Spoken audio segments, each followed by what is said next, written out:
Squatchers Lounge podcast. David and the Reverend Jeff take a look at the next cryptid hominid from around the world. I'd like to apologize to our viewers right now for the overuse of the word caucus, because tonight we're talking about almas. Where exactly do they live? Where did the stories come from? And most importantly of all, could they be real? Because the story of XANA's pretty damn hot. Dude, that's terrible.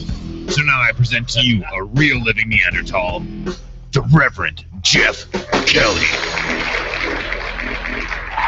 Woo! That is right. The living Neanderthal, the Reverend Jeff Kelly. And I am happy to be here this week. With me newly this week is no longer the Father David Batdorf, but Dr. David Batdorf, the pseudoscientist. How you doing, Dr. David Batdorf? I'm feeling pretty good about being an accredited pseudoscientist. I've got enough comments about me being a pseudoscientist. I figure that gives me the accreditation to go ahead with the terminology. So we're going. That's right. Much like everybody can call themselves a cryptozoologist, why not be a pseudoscientist right along with it? Oh my God in heaven, I love it, dude. You know, the last few weeks we've been playing with our new format, and everything's been actually going very well. I gotta say thank you to everybody that watched the last show. Triple the numbers of our usual shows, and y'all kind of surprised the crap out of us. We weren't really ready for that. But that tells us that you guys like what's going on. So along those lines, let's continue with this week's news. And now for the Squatchers Lounge news, bringing you the most up-to-date topics from across the interwebs week after week after week. The Squatchers Lounge podcast. Let's get newsy. That's right. Well, coming across my news feed this week, it's January 31st. I mean, I don't even know where to go with this one. General George Patton, human experiments, and Bigfoot. Apparently on the Arcane radio show, The Government Encounters with Sasquatch, they're talking about General George Patton, yes, the man who basically single-handedly decided how the war was going to be won against the Nazis. Is doing human experiments in Bigfoot. Now, David, did you get a moment to take a look at this one? I did. Did he bring the Bigfoots with him, or did he just come home and he's like, you know what? We got to do some real experimentation on these Bigfoot that are hanging around. They're always hanging around the camp. They're always hanging around. You know, we're out doing our field things. Okay, they come in, they hang out, they have a beer. It's fine. No. What? Yeah, I mean, the Bigfoot's just prowling around. Why not? Let's do some human experiments on it. So, much like the Anunnaki of old, General George gets the job done. Yeah, I don't know what's going on with these Bigfoot podcasts out here, guys, but please, by almighty, take some of them with a grain of salt. I don't think General George had a whole lot of time to be messing with Bigfoot. That's right. Well, okay, so the next item up for bids here this week, the Patterson-Gimlin film, A New Tall Tale. Okay, apparently this guy, Stephen Wagner, from the paranormal phenomenal, he's a paranormal phenomena expert, whatever the heck that means. He's been fed a whole boatload of the Patterson-Gimlin massacre theory from somebody. Somebody, I don't know where this whole story comes from, but basically, there's a fella in California who's claiming to have actual video of the killing and slaughter of Sasquatches, like almost directly right before the Patterson film was taken upriver from that location. And I got to tell you, again, MK Davis started with this mess, I want to say it was 2006 maybe, 2005. I'm not really sure where he got the theory from, but so much so that they said that Patty had a bullet wound in her leg, and that's why she was wobbling all funny, and that's where the whole herniated puck mark in her thigh leg muscle came from in some of the theories of the film. Yeah, because it would just immediately herniate upon impact from a bullet, right? Right, and there wouldn't be any wet marks from the blood running down her leg or anything. I mean,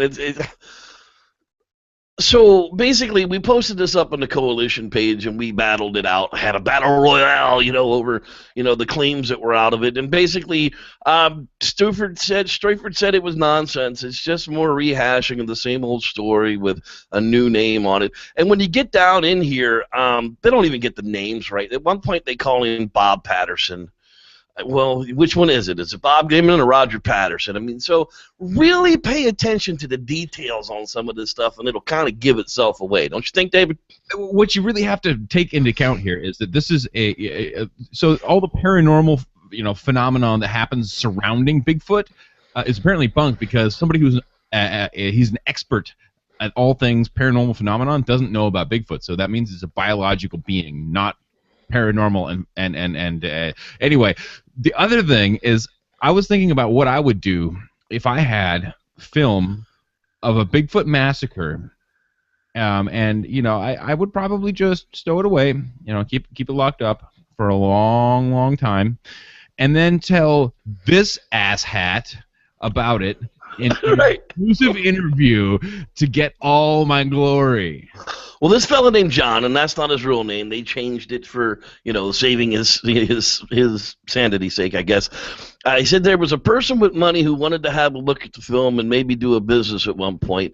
It was a lawyer businessman type named Eric Beckard. Now, that name doesn't really ring a whole lot of bells with me. And boy, we've been digging into the whole Bluff Creek thing since I was up there last year. And a lot of the names that they're talking about just don't have anything to do with they changed that guy's name John, but not Eric Beckard. That's the actual name that they were using. So if you want to take a look at it, it's out there, paranormal.about.com. Search for, Bigfoot, and I'm sure it'll pop up. It's not really worth your time. I just wanted to let people know that it's out there. The theory of the massacre is out there, and it didn't happen. If there were Bigfoot graves 400 yards downstream from where I was standing in Bluff Creek with Jamie last summer, I'm going to be a little bit upset. Let's put it this way. Just a quick read through this is that the person who was offering money was harassing him to the point where he was going to drag him into Supreme Court if he had to pay him for his personal property that's none of his business. It doesn't make any sense. Let's just think about things logically before we just make assumptions and like, oh my God, this poor Bigfoot. It didn't. It didn't happen. It didn't happen. That's right. We love we love our paranormal buddies. We love the ghost world, the UFO world. We're not picking fun at anybody, but this clown needs to get a clue. Next up, guys and dolls. We've been talking about it for weeks now. This has nothing to do with the problem in Texas, so let's just get it out there. Thomas Burns, Bigfoot attacks post. crazyhorseghost.hubpages.com/hub/Bigfoot attacks. And there are this big, long, lengthy post about Bigfoot attacks and death in Puzzle Creek National Campground, Bostic, North Carolina. Now, it is a real place, and these do look like real newspaper articles. Sunday, August 2nd, 2009, they're talking about the officers arrived, discovered a campsite where two teenage boys had been spending the night, and it had been torn apart, and a large amount of blood was observed on the ground. And on the trees overhead, some blood was as high in the trees as 12 foot high. What does that sound like to you? I mean, direct details. What does that sound like? Almost word for word. Does that not sound like the description of what people have been saying that Bob Garrett said about the torn-up campsite, but Bob himself hasn't actually said that? Sounds highly familiar, yes. Yeah, well, this is across the country in North Carolina all of a sudden. Local sheriff says that despite a 500-man search, including several packs of bloodhounds, the boys could not be found. Sheriff Smith said at first he thought it was a prank and the boys were playing local people and police, but now they've been confirmed that a large amounts of blood was found at the site. Well, if they found large amounts of blood and you got bloodhounds, they can track it. That's why they're called bloodhounds. So if you scroll back up through those the photographs of the newspaper, do you notice that the newspaper is actually folded and is actually exactly the same all the way down? So the text is placed onto the image. Yeah. Have you clicked on to read the newspaper article? Does it just kick you out to another page? No, it kicks you out to the Photoshop picture that it was created in. Yeah. I doubt very seriously that this is another real story, but it comes down to it that the facts sound strangely similar to what was. claimed to be claimed by third parties claimed, in the big thicket. And they come all the way down here, August 8th, 2009. Bigfoot robs a couple. Now, the definition of robbery is when one person takes property from another person. That's robbery. Well, Bigfoot can't rob nobody. And what would he be like? Barbecue ribs on the grill, brother. What do you think he robbed from? Damage. No, that's not robbery.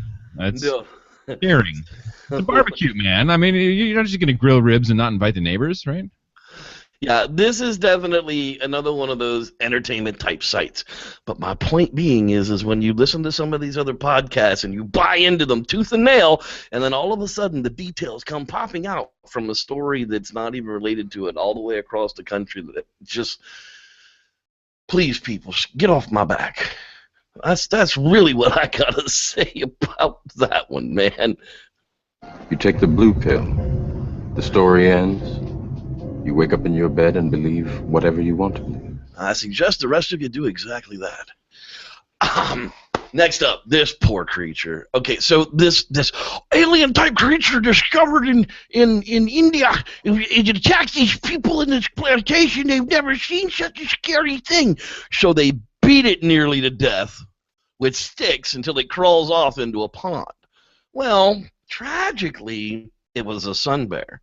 Now, either through neglect or whatever, the poor thing's emaciated as could be. It can barely walk around on its own. It's got no muscle tone. It's got no hair. The hair probably either fell out from malnourishment or from it being shaved by bastards that owned it. And here's these plantation workers beating the snot out of this poor thing with friggin' poles till it's nearly dead. Look at it. All it's trying to do is get away. When you look at the actual truth behind that video, it was pretty sickening. Not even worth sharing for viral status. I was pretty. That's pretty just disgusting. It made me angry. I'm not that much of a hippie, but this one made me angry. It's obvious. Well, it makes me angry too, because it's a juvenile sick animal, and if you do anything, you should put it out of its misery. Yeah, we have sun bears here at the Oakland Zoo, and my wife works with the zookeepers, volunteers up with the bears once a week, and they got names, they look just like this thing, they're like family, and to hear that, this poor thing was just nearly beat to death because of ignorance, pure ignorance is what, it was deemed the Malaysian chupacabra. It doesn't look anything like a chupacabra. It looks exactly like that without hair. And don't get me wrong, sun bears are not something to go playing with. You don't go up and pet them. They're not dogs. You see them big claws on the front of them? They'll shred you to pieces. I've watched them shred pine logs like they're nothing, trying to get to ants inside of them. So it's every bit, every bit the bear. Every bit the bear that we got up here that we avoid at all costs. But it's small and it's sick, and you just that was just a really sad, horrible story. Next up we're going to is the Bluff Creek Project spring funding. That's right, dude. We're up to $388, a $569 goal. That is huge already. We still got 40 days left. I'd love to see this get funded. If every single one of you people that watches this podcast would just consider giving them $1, I would be like the man forever. You don't even have to give them the $4. PayPal will let you give them whatever the heck you want to give them. So give them $1 and just watch the funding go through the roof for these guys, because we need some more cameras. Unfortunately, we lost a couple of cameras. They're just non-functional anymore. That's $300 a pop just to get a camera, the batteries, and the SD card to get it running. We have the website. As a matter of fact, just today, Jamie got all of the map packs ready to go for the $50 funding fans. You can either get the Patterson Film site maps, or you can get a very, very cool painting done by Wes Loster. And we'll talk about that in just a minute. But over here on the Bluff Creek page, Jamie's got pictures of all of the really slick maps that are in this pack this year. So I sent him a message and was like, dude, how much is it going to cost me to get you to send me one of these? Here's the map pack. There's the paintings by Wes, but the map packs are actually, they're ready to go. He says they're ready to mail out as soon as people are ready to go, are ready to go. My buddy Alejandro Dominguez, the Dead Explorer, sending me a message mid-show. That's because he's so busy. But look at these maps, dude. You should still be able to see that. That is fantastic looking stuff. I mean, we're not talking about just printed out pieces of paper that just give little pieces of idea. They're giving you drawings of the film site, how the thing laid out. There's history in there. There's maps of how to get to the site. I mean, this is really something exciting for a $50 donation to the Bluff Creek Project. What are you thinking on that, David? I would love it just for the nostalgia of the project and the site. I mean, that's definitely the most work that's been done on site since they cast the tracks after the Patterson Gimlin film. I mean, so huge. And for $50, I mean, people buy antiquities for way more than that, and this is something that you can just have, and that's pretty cool. Yeah, exactly. So you check them out. You can go over. We're on Indiegogo campaign, so you can hit the Indiegogo. INDIEGOGO.com and just search for the Bluff Creek Project, or hit any of the numerous links that we have up all over our Facebook stuff, like facebook.com/the Bluff Creek Project. Is it? I believe. Is it? Or no, it's just Bluff Creek Project. I always screw those two up. Yeah, you can hit those up at just the Bluff Creek Project. Facebook.com/Bluff Creek Project, and the link is at the top. And finally tonight, look at this, dude. Archie McPhee just gets right to the bottom of my heart, dude. Fezzes for the Bigfoot researchers. We've got to have them. I mean, you and I need to get offline and just go ahead and add these to cart and have them coming to us.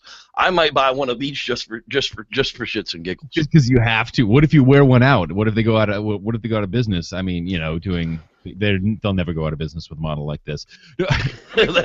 How many of us want to sit around the campfire that late at night and have to move your tassel from one side to the other to hear the sound of the Bigfoot screaming in the distance? Perfect. Exactly. Right. So that's what we're looking at, folks. That was this week's news. And while we're at the end of this week's news, it's time for another little segment that we'd like to go and see.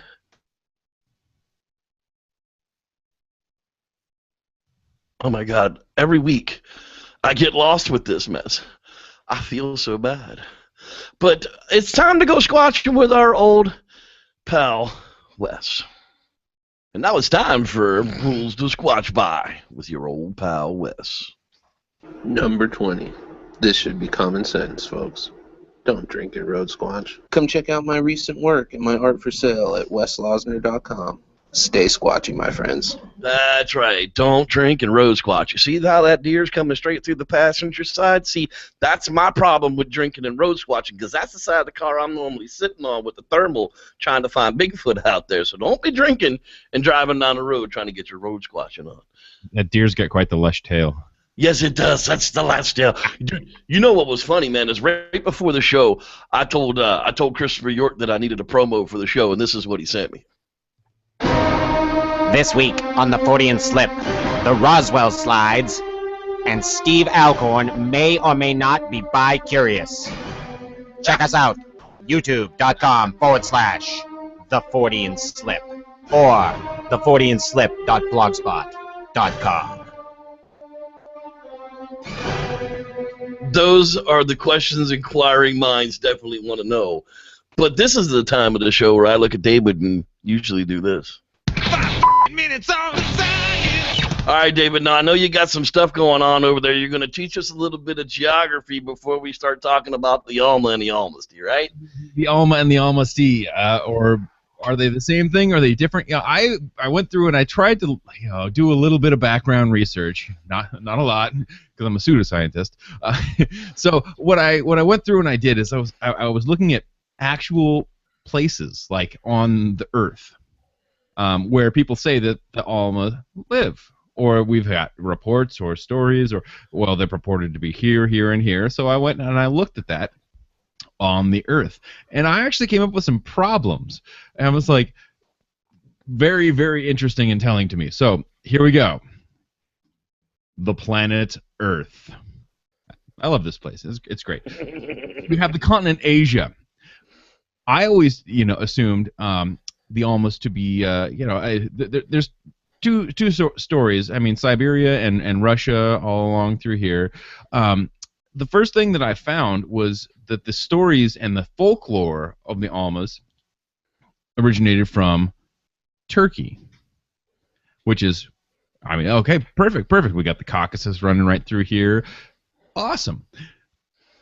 But the name Alma comes from the Altai region and actually is a Mongolian word. Well, what in the world does this have to do with this? Is my first question. One of these things is not like the other. One of these things has a lot of area where you wouldn't expect the Almas to be, especially when most of these reports are contemporary or in the last couple hundred years, right? So looked into it a little bit further, and where they're suggesting that the Almas lives is the Caucasus. This is a great region. This is where, let's get a little science nerdy here for a second. Georgia and the Caucasus is where we find the Georgia hominids. The Demonisi specimens that we always talk about, where we're so excited because there's these Homo erectus 2 million years ago, blah blah blah blah blah. Yeah, obviously there's been lots of hominids. And let's go ahead and define the word. Almasty is a Mongolian word that means wild man. Wild man. Yes. And so in this region, we know we had potentially some Homo erectus, ergaster, whatever you want to call it. That's still being debated. We had definitely Neanderthals, and we had definitely modern Homo sapiens, and we had, maybe there's this third thing. Right up in this region up here, there's a town that was referenced, this Sukhumi, around 50 miles, north-ish of here, is where we expect to see our favorite Alma story of Zana, the captured Alma that unfortunately... wait, we'll get there. Okay. So captured Alma, who was, in Russian territory. These lines have changed a lot since then. And then you have this whole, other continent east of the Caspian Sea, this arid desert, and you got to come way over here. We're still going. I went too far. To this Mongolia comes right along here. Siberia is coming down here. We've got Kazakhstan, and right in here are the Altai Mountains. This is in the Altai region. Up in this area is where we find the Denisova caves, and where we find the Denisova people, which is an interesting aspect to the stories from this region, where they say it's more human-like, it's more wild. They always say covered in hair, which wouldn't make sense for the contemporary hominin species like that. But this is an area, so they say these Altai Mountains. They bring up Tian Shan. They bring up even further down here where the Pamirs is actually directly related. Referenced a couple times.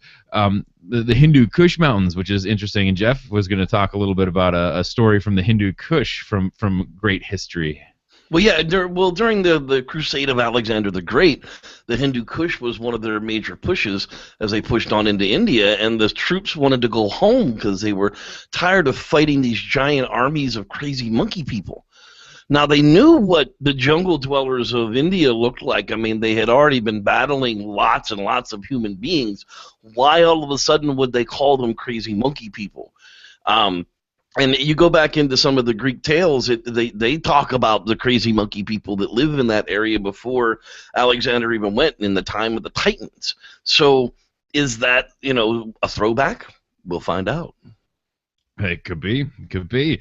So if we zoom out here, and the last, cryptid hominid of the world that we were talking about was this Mande Barung, kind of coming from up in this area to the east of like Nepal, and where India kind of makes its crescent into this really fertile plain here and abuts the Himalayas.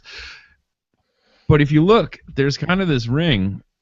If you were traveling and you needed water and you needed resources, which to have flowing clean water, you have to have mountains. This doesn't look like a particularly great area. This desert area is certainly not a great area. Gobi Desert, the Tibetan Plateau, and all of these things. That's terrible places. Even the Tibetans don't want to be in the Tibetan Plateau. If you're a camel, it works out for you. But if you're not, you're going to want to follow these mountains. But if you look along that ridge all the way up through that Mongolia area, if you were to pass from one area to another, this would be your logical path. This would be the logical path for our ancestors into India. Things changed, environments changed, but our environment is close enough to where our ancestors probably came up around this fertile area, and to get down into this area had to follow this direct path, which is why we're finding these amazing hominin bones, and we should probably continue to look down. That a lot of these countries aren't open to that exploration. Sort of yes. Yeah, and there's certain areas where we don't even want to go right now. Certain areas are glass parking lots if they're not careful. Yeah, a lot of civil war and a lot of other things like that. But this area is something that's very special to our migration, and it certainly would be very special to another bipedal hominins migration. So this area makes sense. This area makes sense, but I do not believe.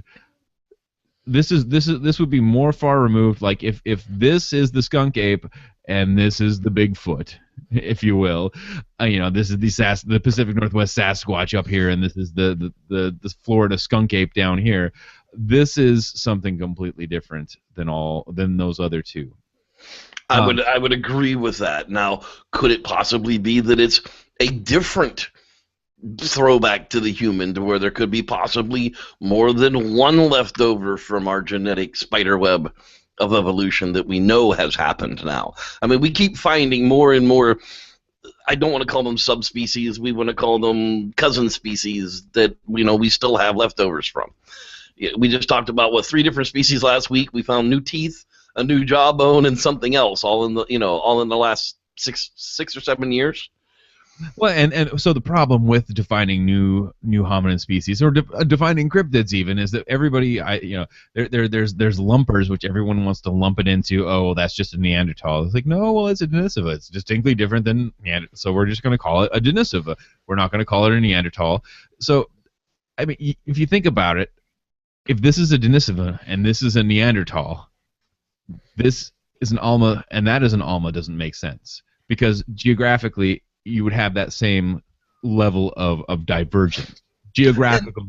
We have to remember too. Earlier, I had thought about why in the world would the people in Russia be using an Eastern Mongolian or a Western Mongolian word, Alamsty, for their wild man. But I have to remember at one time Mongolia dominated 2/3 of that land over there. Yeah, so that word would have traveled far. The lines that we have drawn from Mongolia today don't mean anything. I mean, even 50 years ago, like this. So you have to understand that the cross-cultural, cultural evolution, like we're talking about, but all the way over to this area, having that word be passed there is really interesting, honestly. And I think that that's more, maybe not doing the simple thing that I just did, which is okay, well, let's look at these areas on a map and what makes sense. And maybe they didn't realize the Caucasus was that far removed and maybe that inhospitable to get to. Because the only reason we're calling them Alamsty is because that's what the experts, the Russian Bigfoot experts, are calling them. Yes, because when Dr. Meldrum, here, let's zoom in here, goes and did his Alamsty research or whatnot, what have you. It was I'm not gonna be able to find the exact place. Anyway, it was on the northwestern Caucasus. So we're looking up in this area on the Russian side, because it does split right in there. But yeah, so keep it focused right in there, because that's where we're gonna move on to next. Is exactly what the hell is an Alamsty. I got to looking, and I got a bunch of pictures out, and I know people are going to be mad. He said that the Russians captured a Russian Bigfoot.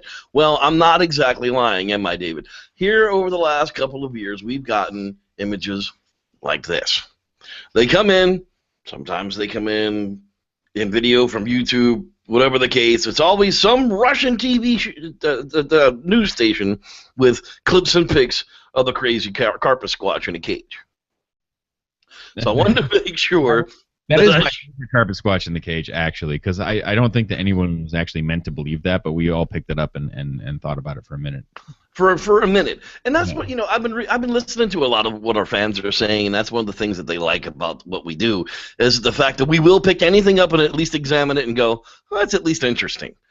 Next, I mean, we don't go out on a limb and say fake or real for sure, but when there's something like this, a dancing carpet squatch in a cage on Russian TV, we just have to go, silly Russians. However, when they release other pictures that are a little more questionable in things like this one, this is a little more disturbing because I believe we only got the pictures of this at first. I'm not exactly sure what that is in that makeshift cage there. Whatever it is, it's fetal position. And we know that there's high-definition camera footage. That's right, because there's a high-definition camera right there. But this was another one of those claims of the Russians capturing a wild man and putting it in the cage. And that's kind of where I wanted to start out with this. Now, we began to talk about XANA there for a minute, and the story of XANA. Why did that not work? That was supposed to work. It's going to be difficult. Yeah, it just wants to be difficult. So we'll get back to that in just a minute. The story of XANA and all, she basically, in 1865, they found a hairy wild woman north of the Caucasus Mountains there of Georgia, and they beat it, tied it up, captured it, and threw it in a hole back in town, and treated it like a wild woman of the woods. So, I mean, is that how the story begins for poor XANA? That's how it's brought up. Yes, that's where we go first. They said, yeah, captured, thrown in a hole. These are dark images when you follow this all the way to the end. Right. So for years we hear the story of XANA, the Alamsty wild woman of Russia. And no one's really taking it really all that seriously as the tale goes on, but then there's children involved. All of a sudden, the men of the town decide that she's free range, and they start to knock her up and start turning children out of poor XANA. Now, also dark imagery. Yeah. Right. So here you have a tied-up, hairy wild woman in a hole, and the men of the village they're using her for chores, and they're using her for like slave labor. Now, well, they quote unquote domesticated her after a time. She was violent and she tried to run away at first, as imagine that person would when you're being captured by a bunch of people who are obviously completely ignorant. Well, right, and where we're talking about is a place that is removed from normal society. How this XANA person ended up in the northern Caucasus is a mystery to just about anybody to begin with, and we can even talk about that as we move into this. But I wouldn't be surprised if these people had ever seen that dark of a complected person ever, and to consider it like them. I mean, even in the 1860s in the northern U.S. continents, there were people like, oh my goodness, a black man. It's possible that was very, very shocking, and they didn't know what to do, especially if she wasn't speaking the same language. But at that time, slavery in Western Europe, or it was commonplace. Could this have been somebody who escaped en route and ended up in the wrong town? I mean, Stephen King wrote books like this, I'm pretty sure. The Fog, yeah, I mean... yeah. Turns out, after all this, they find the son, and yeah, Dr. Sykes does some testing, and 100% sub-Saharan African. Human. So a lot of people came back. Well, that just means that they came from Africa. They could be no. That means sub-Saharan African. After we became After the change, right? after we became modern Homo sapiens sapiens. That's where they're looking back to, which is over 400,000 years after our split from Neanderthal, which is commonly shared with Denisova, which is commonly shared with most of the other things. Like after we went on our own way, this person is exactly us. Now, after the whole breeding of XANA and all, she said that she would take her kids out and drown them in a stream, and that they had to take the kids away from her after that because they didn't want the kids to die. And along comes our boy Quit. Now, this poor soul, Quit, was the direct descendant of XANA and buried in this little Russian village where the story of XANA actually came from. And, forever this was supposedly the missing link between humans and subhumans in Russia for the Alamsty.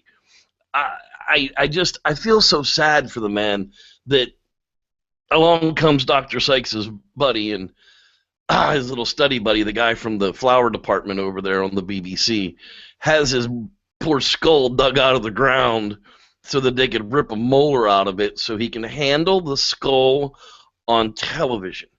I mean, dude, can you have just the slightest bit of respect for the remains of another human being rather than palming it like a basketball in front of an HD camera?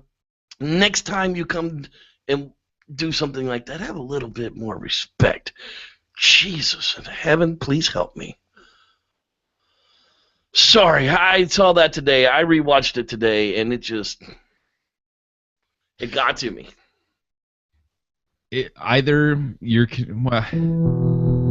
This sermon was brought to you by the Reverend Jeff Kelly. May the Squatch be with you. Suck it! Either you're convinced this is a Bigfoot, or you realize that that's a completely modern Homo sapiens skull, and you just should put it back in the ground. I mean, you don't need to drag that around on television. So obviously, this is. I mean, it's a sad story. And he lived a happy life, and he just there's descendants. Yeah, he had children. There's children. They took DNA on the show from the great granddaughter, who was also a grandmother at that point. So there's already 8 generations left over of XANA and her family. But it's just back in those days, the story of the Alamsty must have been just as thick as thieves in those little villages for them to even consider that would be a wild person, wouldn't you think? I don't know. It goes back to what we're willing to deal with. When the conquistadors landed and with their fair skin they were seen as gods, and then they realized quickly that the gods were not what they seemed to be, and then full of smallpox. And then those gods started to, chop off parts of their body if they misbehaved, and then the gods are cool, apparently. To see a person emerge from the woods. I mean, this is a forested area. It looks very much like, the western United States, the coniferous forests. To see somebody walking out of the forest that doesn't look like you've seen anybody look ever. It would be like if somebody came out and had legit horns. You would be nervous. And there's a constituency of people that would probably burn them at the stake today, even. Oh yeah, Waterworld. He's got kills. Kill it. Yeah, exactly. So there you have it. We fear what's different, and in that situation, I mean, I think that's what started that story. We have the data so that we can make these postulations now. Where it was just an interesting story before, which I do enjoy that aspect of it. Like, hey, we actually saw something through. God damn it. Yeah, we actually found it to resolution, which is kind of nice. I mean, we do have that. Dr. Sykes at least did provide that in that farce of a friggin' documentary. I mean, other than we found out the Yeti results weren't real either, so I'm not sure we can really depend upon these results. It does call into question, known results when other results come back tested and failed. So who really knows what went on there? But it's one of those things that I want to believe that there are wild men out there, not just Bigfoot, but in those I want to believe that we're literally like the only species on the planet that doesn't have a cousin species hanging out with it. Why are we different? It's so our cousin species is something that's far enough removed that you would expect there to be something between us and the chimpanzee. That's exactly what I'm talking about. Yeah, that's what I mean by a cousin species. We do have cousin species: the chimps, the gorillas, the bonobos, the orangutans. I get that, but something just a little closer. Yeah, like maybe those are like your second cousins, and we're looking for our real cousins. Yeah, we're looking for the cousins that we can't marry legally in court. Those are the cousins that we're really looking for right now. And could there be many pockets of them left over to where the Alamsty is, more removed than wild man, and actually removed so far as, a Sasquatch type creature? Now, one of the other things that came up in that documentary was the video of the kids and the big boxer going, "You'll be cuss too much, you'll be better, you'll be good, you'll do good to school." But again, this is a freeze frame, or the best frame that we can get out of that footage. I see a dude in a coat with a hood and some boots. It's like mittens. It's like so many other pieces of data that we get fed. There's not enough to differentiate that from a person. It's the plague of the crypto hominid, right? Like that you have to get enough data in a photograph to say that that's not a person. In this one, it looks more like a person than it does anything else. So I mean, it almost looks like an Inuit Alaskan. With the mukluks and the big gloves and the big, if it was half naked with a coyote skin tied on his back and a spear in one hand and some fire and the other screaming, I might consider it being a wild man. But I see mukluks and some mittens here, man. Yeah, so let's be fair about the assessment of the Almas. Is that most people think that they're like completely different than the North American Bigfoot, Sasquatch, South North American skunk ape, etc. Think that they're completely removed from all of that, and they are probably a relic population of Neanderthal,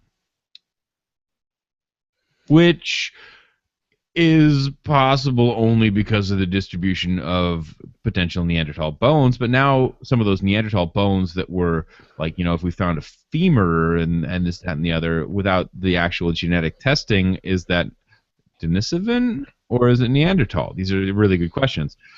But what it's not probably is a relic population of either of those two in the area, because you can see when the bones just completely stop appearing. Right. And this is a contemporary thing where in the last 200 years we've had these reports from the Altai Mountains and from Caucasus that say that there's something going on there. I still maintain that those are not both. They should not both be called Almas. Those would be, as much as Neanderthal and Denisova should be two different things. Those are two different things. Or not that they should be two different things. The Neanderthal and Denisovan have been shown to be two different things. Right, but much like what that other distribution. Much like the word Yeti is used to say, hey, look at that. Very possibly the word Almasty or Alma does the same thing. It's just wild man, something, not us, wild man. Just like Yeti is, hey, look there, there, hairy man, wild man, whatever. But there doesn't need to be for a weird proportion of limbs with these creatures. They're reported as hominid looking. They look a lot like us, sometimes bigger, sometimes heavier, but much definitely hominid versus hominoid or hominin. So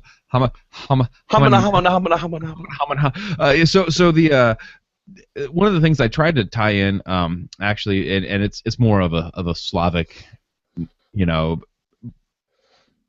a Slavic origin, is the story of Baba Yaga, which is not a Bigfoot tale at all. It's more of a witch tale, but it reads exactly like the story of the Pacific Northwest, the Sheni, the Lummi story, where I'm right next door to.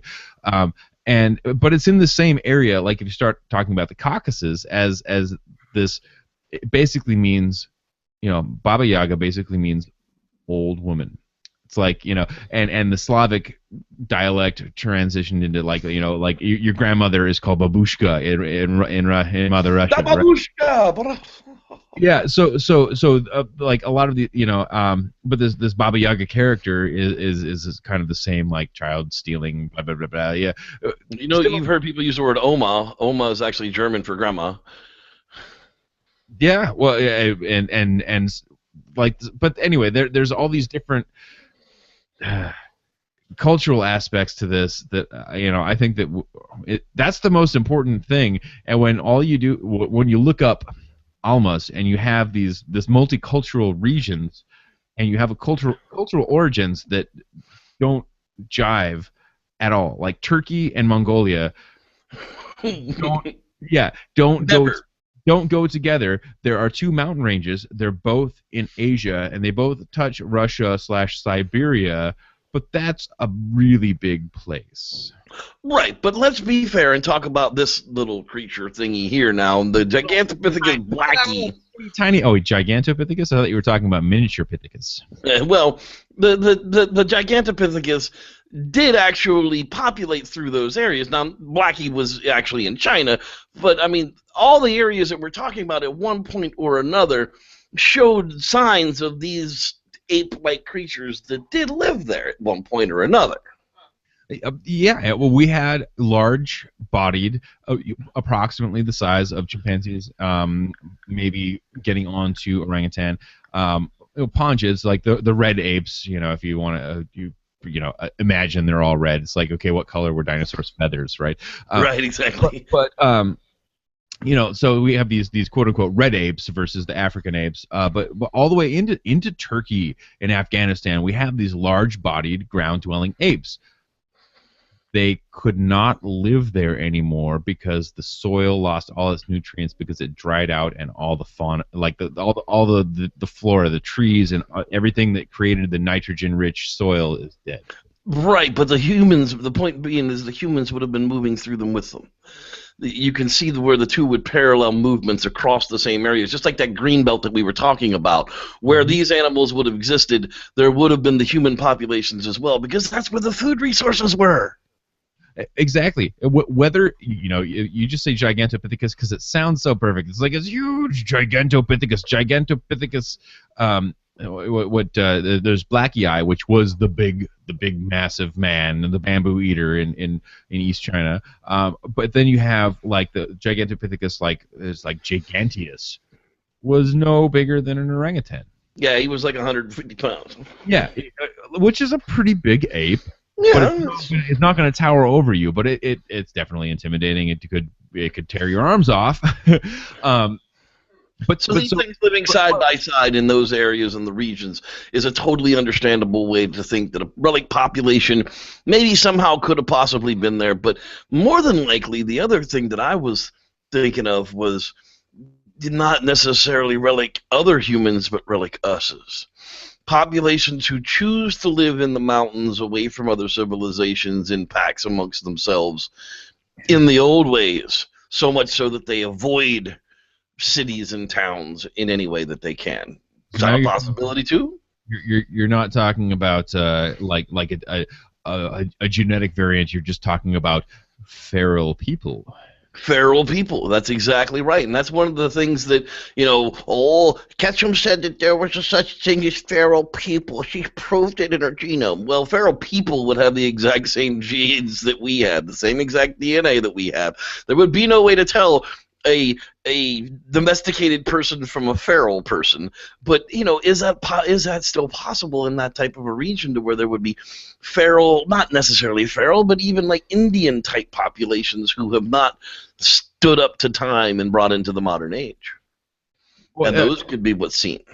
there are uncontacted tribes in remote areas around the world, and there's movements to protect and help all of those people. However, when they walk out of the forest, they look very much like you and I, and no, they don't. They're naked. They got like deerskin butt flaps on, and they're carrying friggin' bows and arrows. That don't look nothing like me, buddy. Look at this. I'm big and hairy and fat. You don't wear a codpiece like that? No. But again, those uncontacted tribes or those traditional tribes, are. I don't care how, like, we're talking about, the ignorance of people, like, not knowing, and ignorance, like, it's a fair term because there's no television, there's no this, there's no that. Like, all you've seen is Caucasians. You live in the Caucasus, right? And then all of a sudden you see somebody like from Africa proper, and that's probably really weird if you've never seen anybody like that before. Now we would obviously recognize everybody, but even people who traveled, you could go to Papua New Guinea and you'd think that these are wild people, but you would know that they're people. That's exactly right from our education to it. But to those people who might be living in the Caucasus up there by themselves, who don't have any contact with the modern world, they might not. Exactly. So the fate of XANA was to walk into like an uneducated community, and to be fair, like they were living the life that they have to live. It was 1865. Everybody was living like that. There was no TV in 1865. Yeah, but in 1865, there were people who were exploring and going from place to place to place, from tribe to tribe to tribe. Those people identified with all of the people. They didn't understand the language. They did their best to communicate, and went from place to place to place and documented tribes that, of course, are now documented and assimilated. But there were people who were doing that, and they could immediately, when you go from place to place, recognize that these are all people. Oh, yeah, because, let's put it into perspective. In 1865 here in America, we were killing each other with black powder guns. The American Civil War. So that's really putting the time period into perspective in the mind. In 1865, the Lincoln Book of Common Knowledge was what you aspired to read through in your lifetime. It was only 400 pages.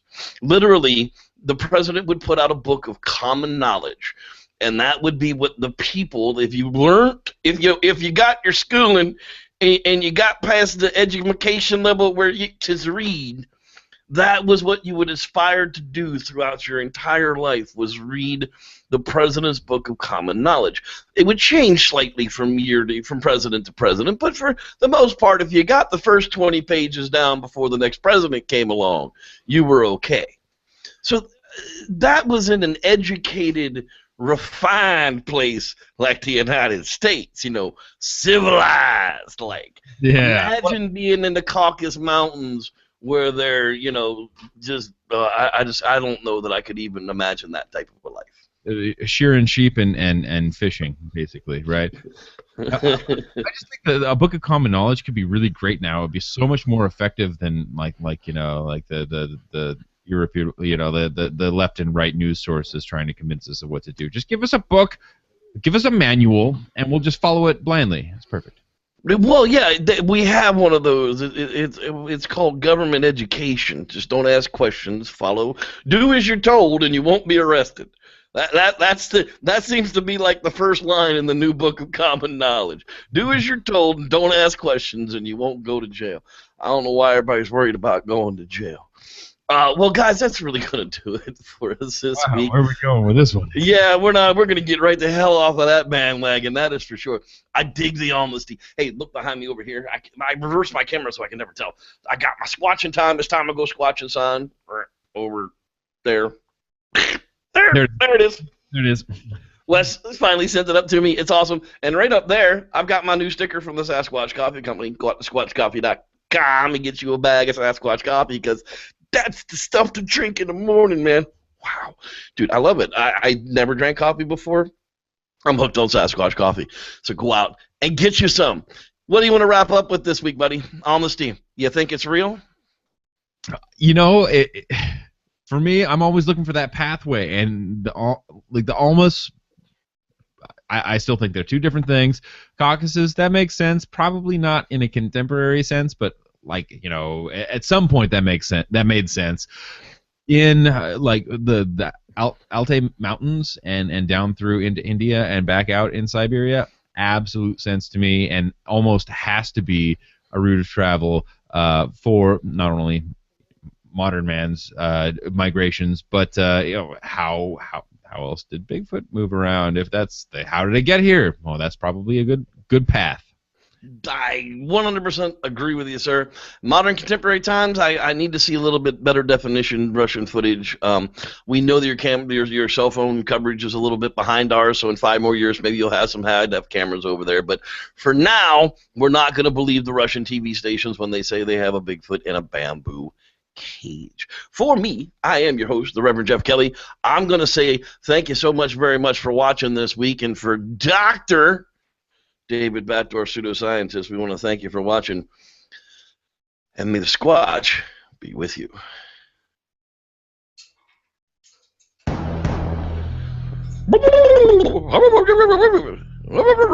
That's what Dr. Oh, I'm sorry, he's not even really a doctor. Igor Burstev. That was his big thing. It's all sped up. It's like, what? Your Russian Bigfoot experts have never seen a Bigfoot.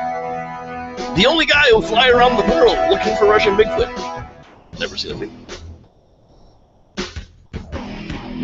I'd fly. I like to fly. Wow! All in the name of pseudoscience. Dude, 350 viewers live. Thanks, guys. We appreciate that. We love you. Next week, epic Bigfoot encounters.